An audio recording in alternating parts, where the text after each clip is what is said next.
హైదరాబాదు నగరం తిరిగి అభివృద్ధి గాడిన పడాలంటే కేసీఆర్ తిరిగి రావాలని, అది జూబ్లీ హిల్స్ నుంచి మొదలు కావాలన్నారు.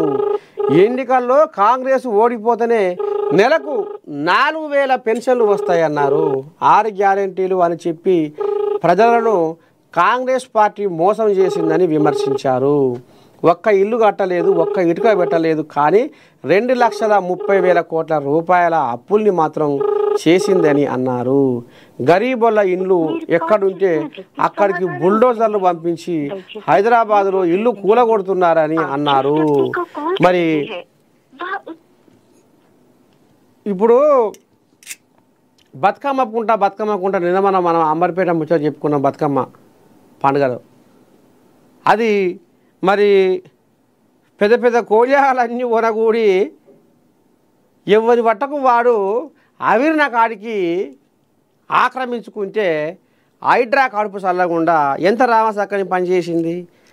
ఇవాళ ఆడికి పోతే అందాల సుందరం అయిపోయింది బతుకమ్మ కుంట.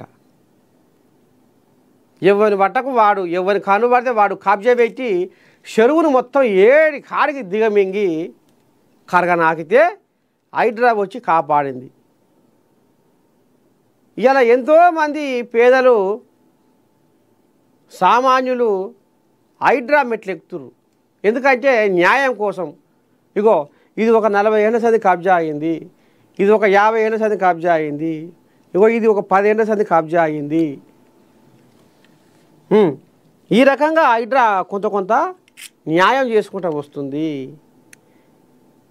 న్యాయానికి ఉరివేసే నికృష్టులను వేటాడుతుంది, ధర్మానికి ఉచ్చు పెట్టే నీచులను వెంటాడుతుంది, జాతిని నీతిని అంటగలిపే జాతిని మంటగలిపే పాపాత్మల పసిగడుతుంది. వీళ్ళకు మాత్రము ఈ రకంగా కన్ను కుడుతుంది హైడ్రా.